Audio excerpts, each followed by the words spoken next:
about when the doshas are out of balance.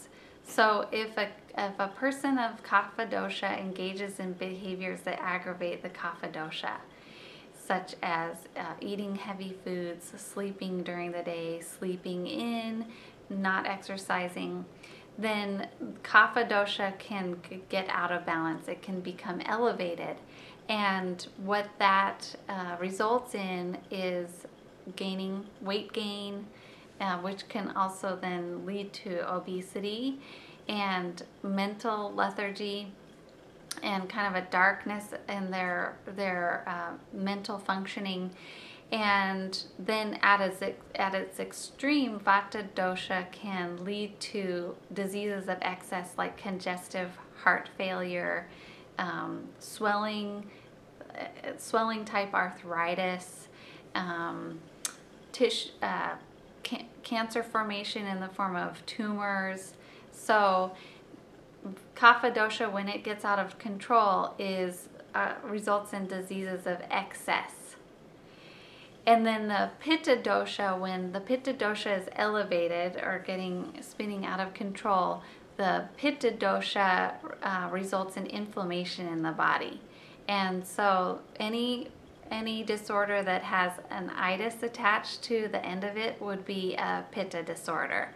So conjunctivitis, pancreatitis, nephritis, ulcerative colitis, all of these imbalances are related to the pitta dosha. Remember, the pitta is fire and water, and so that fire can burn out of control and start damaging the tissues in a hot kind of way. And then when vata is elevated, then what that looks like are the diseases of deficiency or disorders of deficiency.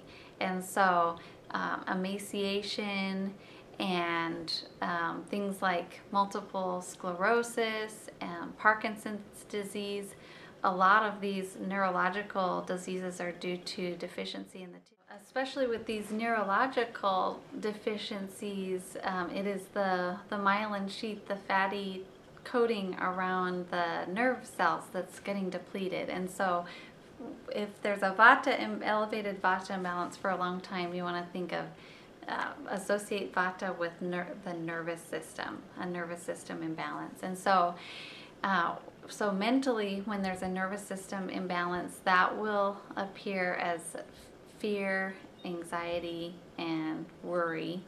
And at its worst, it can be more serious things like paranoid schizophrenia and these types of things. So vata dosha, when it is elevated, results in diseases of deficiency.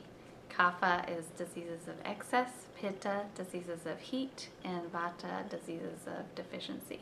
With kapha is the only dosha that, when we're describing it, will sometimes have some positives to it, because kapha is all the padding in our body. It is associated with the myelin sheath, synovial fluid, mucosal lining, and so of all the doshas, this is the only one where we do say some positive descriptors with kapha. If we did not have a good mucosal lining in our stomach, then the hydrochloric acid and pepsin and other digestive acids would actually eat the wall of our stomach. So there's this protective thing that goes with kapha dosha, unless it can be in excess, and then that's where we get the idea of a fault or something that's causing harm when functioning improperly. Pitta dosha, associate that with metabolism, and vata with the nervous system. Pitta dosha, I forgot to mention, when that mentally pitta dosha is high, can result in the hot emotions like anger, jealousy, frustration, irritability, hatred, violence. So that would be pitta in the mind. So that is a rundown of the 3 doshas in the, again, Cliff Notes form, and there are tons of websites out there that will explain the doshas in greater detail. But that's all I am going to do for now. It's really important when you are thinking about a proper cleanse for yourself or proper cleansing techniques to take into account your constitution, your dosha. And there is a difference between what is your ideal inherent state of the three doshas versus your current state of health. And so you always want to make a distinction between what is native to you and what's happening right now. And so what's native to you is referred to in Sanskrit as Prakruti, and that is the ideal inherent state of balance of the three doshas for you.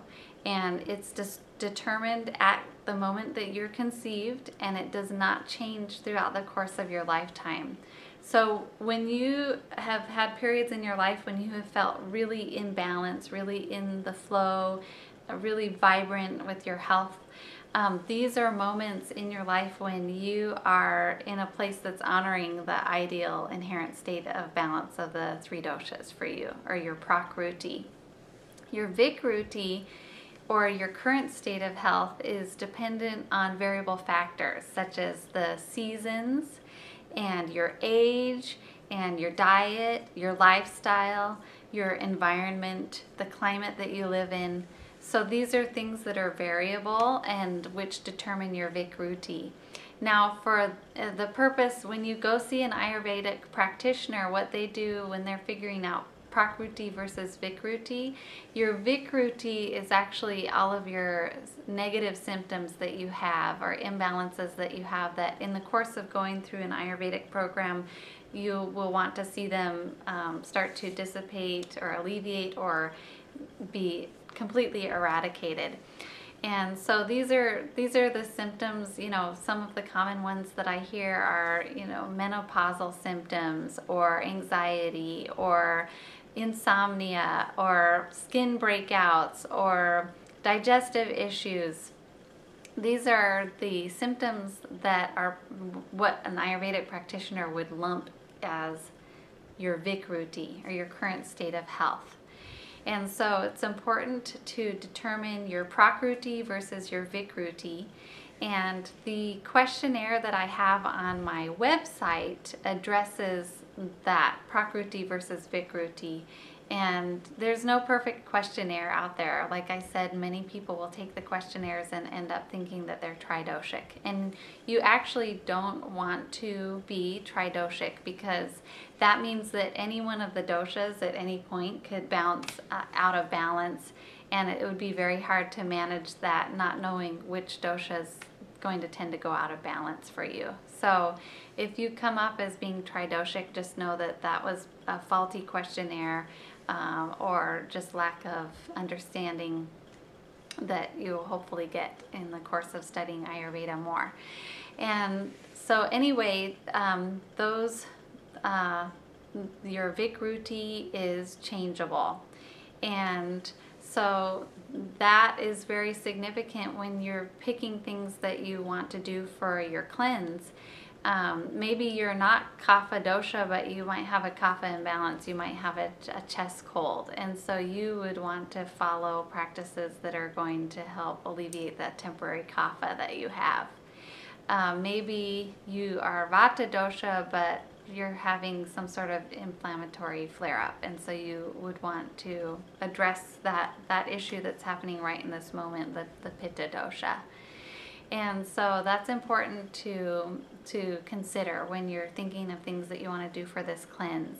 So just in general, if you're trying to pacify kapha dosha, you will want to do cleansing techniques that are cleansing and depleting and going to take all that excess down. And if you're struggling with, or you're wanting to target some pitta symptoms, like I said, like a skin flare-up, then your cleansing would want to be alkalizing in nature. So pitta arises when there's an acidic, your pH is favoring the acidic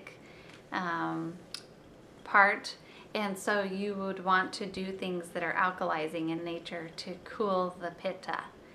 And then if you're having vata issues, which again are imbalances of deficiency, your cleanse will be more nourishing and padding and rejuvenative in nature. So it takes some Ayurvedic savvy to figure out which cleansing strategies are helpful for you.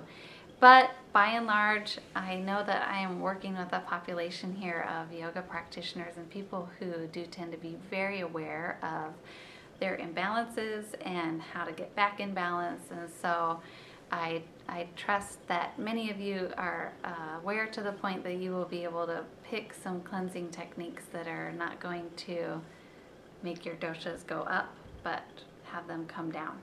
You never want to increase a dosha.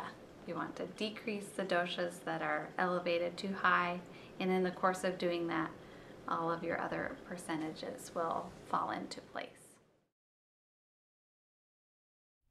If you would like me to create a customized Radiant Living detox and rejuvenation program for you, please email or call to schedule an appointment. My email address is patricia.wickman@gmail.com and my phone number is 715-529-3061. Please visit the Radiant Living website at www.rlyaa.com for more information and pricing.